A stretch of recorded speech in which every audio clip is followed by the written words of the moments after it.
Hey everyone, Jared Wilson here, joined by Kiera. Hey again. everyone. All right, excellent. We're Hump Day, Wednesday. We're talking about Black Gentleman's Guide, one of our pillars, relationships. So it's Black Love Week as we keep going on. Valentine's Day is coming up, so want to continue with our questions.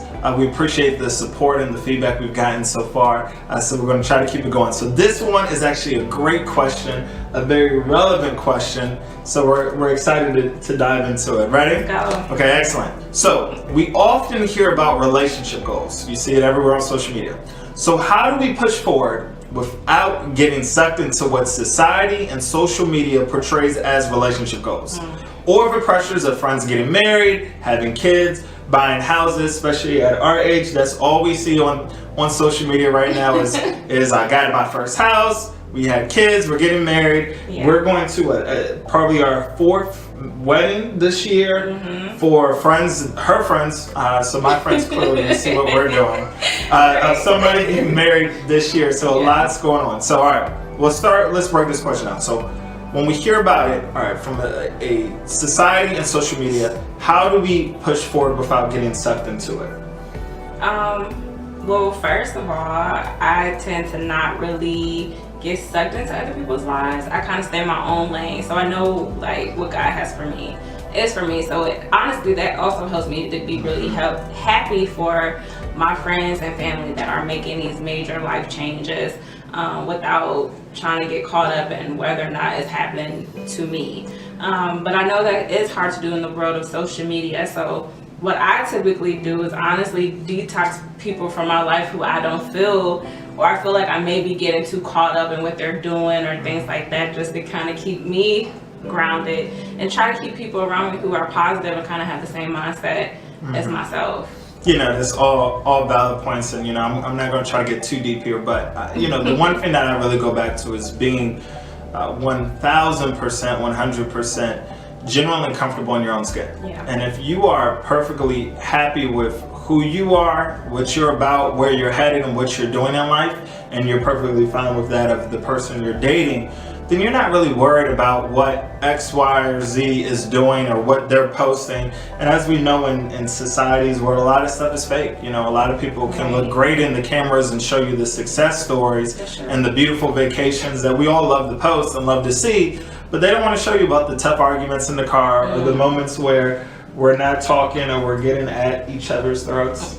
Which never happens, of course, right? So, you know, it's one of those things where if you are comfortable in your own skin, then you're not really worried about what everybody else does. You know, one of the things that I have to remind myself in general is that there's always in life, wherever you are, there's going to be someone who's ahead of you and there's going to be someone who's behind you. You know, now where you are in life and being comfortable with who you are is really going to allow you to just be comfortable with your partner and what you guys are doing. Exactly. So what do you feel like? So when you see everyone, you know, especially I think this is more prevalent for women, and especially because even family says it. It's not often my family's come to me and saying, Jared, when you get married? Right. But they always you know, asking me. Exactly. It's funny. They always ask the woman when she's getting married as if she's the one supposed to be proposing. Makes no sense.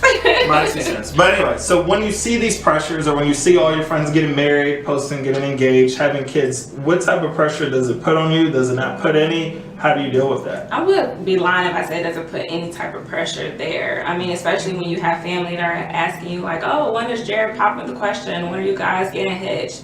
Oh, you know, things like like that. And I'm just like, really?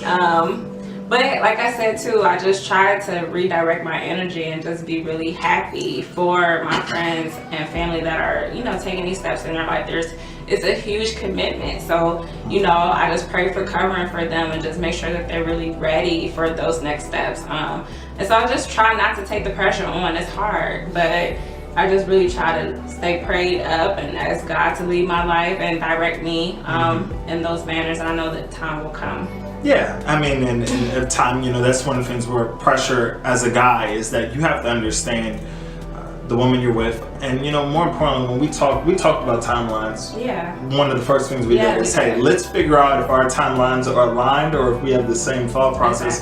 Because if they're not aligned, it doesn't matter how much you try to work, it's not going to work. Otherwise, one person's putting more pressure on themselves than they're actually willing or able to carry. So having that communication up front is very important. Right. Being, as a guy, being intentional. So letting her know and being honest and upfront. And it's something that I struggled with and have come a long way, even growing myself, is, hey, this is what my intentions are. This is what I foresee.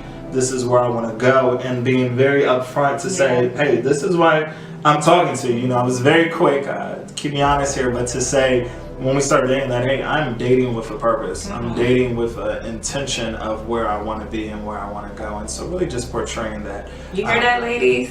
It's important to keep your standards. Absolutely.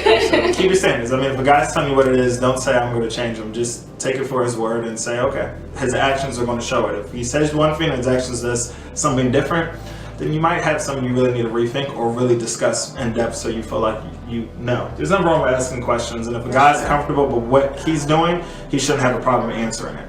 So, nonetheless, we said a little bit right there, but let's keep things going. So, tomorrow we'll have more questions we'll be answering. Until then, Black Gentleman's Guide, staying tall. Stand tall. Staying tall.